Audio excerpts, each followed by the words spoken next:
సుమారు 90 సంవత్సరాల క్రితం ఈ 4 స్తంభాల మధ్యలో మాత్రమే నందీశ్వరుడు చుట్టూ ప్రదక్షిణలు చేసేవారు కూడా.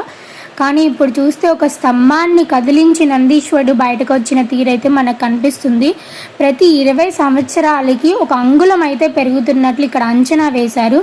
మనకి ఆ పోతులూరి వీరబ్రహ్మేంద్ర స్వామి వారు చెప్పినట్లు కలియుగాంతం అయ్యేసరికి ఈ నందీశ్వరుడు అంతకంతకు పెరిగి కాలు దువ్వి రంకె వేయును అని చెప్పేసి అయితే చాలా మూవీస్లో విన్నాం కదా.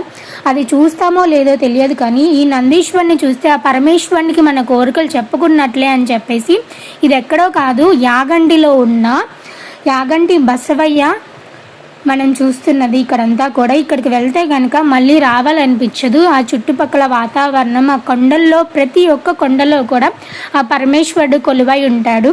అక్కడికి వెళ్ళినప్పుడు ఆ ప్రశాంతమైన వాతావరణంలో ఆ నందీశ్వరుని దర్శించుకొని, ఆ పరమేశ్వరుని దర్శించుకొని, ప్రతి ఒక్క కొండలో కొలువై ఉన్న ఆ పరమేశ్వరుని, వెంకటేశ్వర స్వామిని అన్నిటినీ కూడా చూస్తూ అలానే ఉండిపోవచ్చు.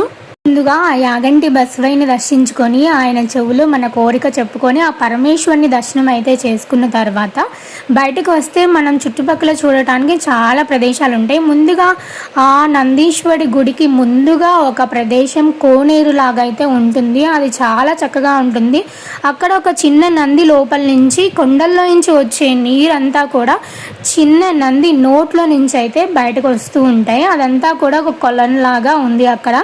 అండ్ పక్కన అయితే కనుక మనకి ఇలా గుహలు అయితే కనిపిస్తూ ఉంటాయి. ప్రతి గుహలో కూడా ఆ స్వామి వారు కొలువై ఉంటారు. ఇక్కడ కనిపించే గుహలో అయితే వెంకటేశ్వర స్వామిని ప్రతిష్ఠ చేశారు.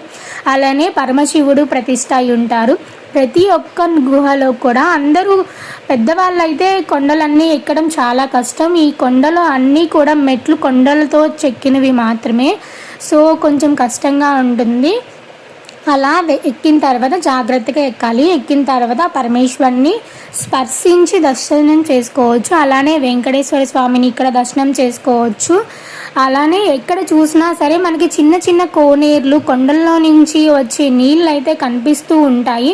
చాలా బాగుంటుంది. చుట్టుపక్కల వాతావరణం అంతా కూడా చల్లగా ఉంటుంది. కొండలతో కూడిన వాతావరణం, ఎక్కడ చూసినా కూడా మనకు వాటర్ ఫాల్ అయితే కనిపిస్తూ ఉంటుంది. ఎటు నుంచి వస్తుందో మనకైతే అర్థం కాదు, కానీ ఎక్కడ చూసినా కూడా చాలా చక్కగా ఉంటుంది. అండ్ పరమేశ్వరుడి దగ్గర వెళ్ళినా సరే మనం స్పర్శించి ఆ స్వామిని మనస్ఫూర్తిగా నమస్కరించుకోవచ్చు. చాలా బాగున్నాయి. ప్రతి ఒక్క గుహ కూడా వెళ్ళిన వాళ్ళు తప్పకుండా ఇవన్నీ కూడా చూసిరండి. మా దర్శనం అయితే చాలా చక్కగా జరిగింది. మరిన్ని వీడియోస్ కోసం సబ్స్క్రైబ్ చేసుకోవడం మర్చిపోవద్దు. Thanks for watching.